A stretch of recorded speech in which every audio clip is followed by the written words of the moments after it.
Apa yang saya alami 2,5 tahun yang lalu tidak ada apa-apanya yang saya jalani sampai sekarang ini. Kezoliman yang saya alami sekarang ini tidak ada apa-apanya dibandingkan saudara-saudara kita. Mantan petinggi Front Pembela Islam (FPI) Munarman bebas dari penjara pada pagi hari ini, Senin tanggal 30 Oktober tahun 2023. Dia bebas dari Lapas Salemba, Jakarta Pusat. Saat keluar dari Lapas Salemba, Munarman terlihat memakai baju koko warna putih dan mengenakan topi bertuliskan Save Palestine. Dia dijemput oleh tim pengacara. Munarman keluar dari lapas sekitar pukul 8.20 waktu Indonesia Barat. Para simpatisan yang menunggu menyambut Munarman dengan solawat. Pengacara Munarman, Aziz Yanwar mengatakan kliennya bebas murni. Aziz yang pertama kali memberitahu bahwa Munarman akan bebas pada hari ini. Bebas murni dari kriminalisasi melalui instrumen penegakan hukum terorisme. Semoga Allah memberkahi, ujar dia. Ditjen Pemasyarakatan, Ditjen Pas Kemenkumham juga membenarkan informasi mengenai Munarman bebas murni dari Lapas Salemba.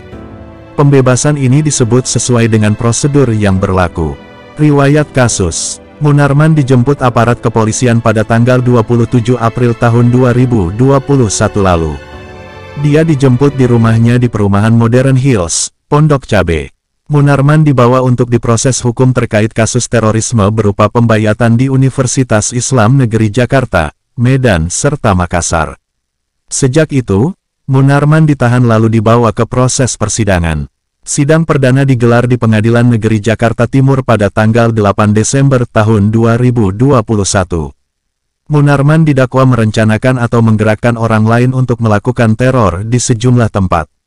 Jaksa menuntut agar Munarman divonis hukuman 8 tahun penjara. Majelis hakim lalu memberikan vonis 3 tahun penjara. Beda dengan tuntutan jaksa. Akan tetapi, Pengadilan Tinggi DKI Jakarta memperberat hukuman Munarman menjadi 4 tahun penjara. Putusan dibacakan pada tanggal 6 April tahun 2022. Hukuman Munarman kembali dikurangi jadi 3 tahun penjara oleh Mahkamah Agung pada tanggal 28 November tahun 2022. Munarman menjalani masa pidana di Lembaga Pemasyarakatan, Lapas Salemba. Selama berada di Lapas Salemba, Munarman dinilai kooperatif dan mengikuti semua kegiatan pembinaan yang ada di lapas tersebut. Selama berada di lapas yang bersangkutan aktif mengikuti semua kegiatan pembinaan dan menyatakan secara terbuka siap bekerja sama dalam hal pembinaan termasuk mengikuti program deradikalisasi, ujar Kepala Lapas Kelas 2A Salemba Yosafat Rizanto melalui keterangan tertulis, Selasa tanggal 8 Agustus. Munarman juga mengucapkan ikrar setia kepada Negara Kesatuan Republik Indonesia (NKRI) di Lembaga Pemasyarakatan Lapas Kelas 2A Salemba, Selasa tanggal 8 Agustus. Prosesi itu dilakukan menjelang peringatan kemerdekaan RI ke-78.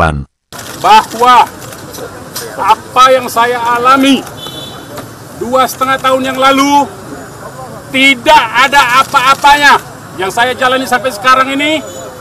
Kezoliman yang saya alami sekarang ini tidak ada apa-apanya dibandingkan saudara-saudara kita di Palestina.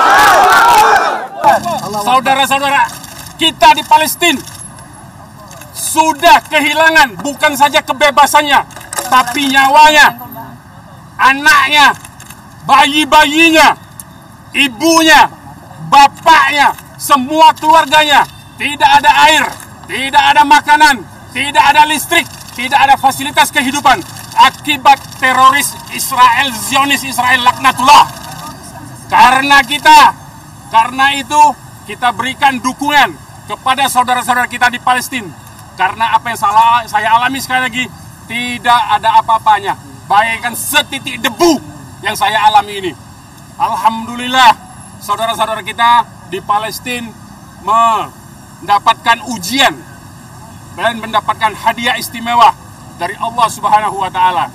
Karena itu, perilaku Zionis teroris Israel yang menteroriskan orang-orang Palestina yang ingin memerdekakan tanahnya, yang ingin mengambil kembali hak atas tanahnya, di mana Zionis teroris Israel yang menjajah sejak 48 yang mendirikan, yang mengungsi dari tempat lain dan mendirikan negara di tempat yang menurut mereka tanah yang dijanjikan oleh Tuhan mereka, itu artinya konflik tersebut adalah konflik yang menurut Israel sendiri adalah konflik berbasiskan agama. Karena itu umat Islam wajib untuk membela saudara-saudara muslimnya yang di Palestina yang dizolimi. Itu yang pertama.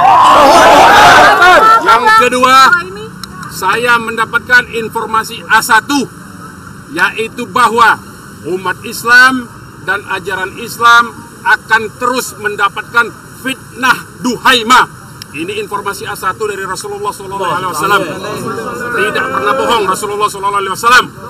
Informasi A1 bahwa gelombang fitnah yang disebut dengan fitnah duhaimah akan terus dialami oleh umat Islam sampai akhir zaman.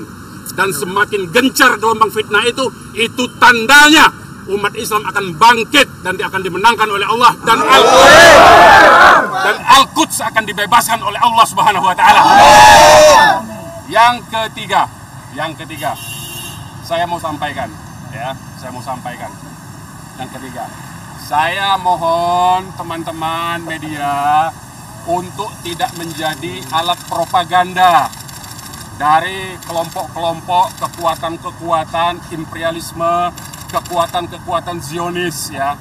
Saya sudah baca barusan tadi ya, terutama media Detik yang memframing kembali saya. Panjang lebar memberitakan.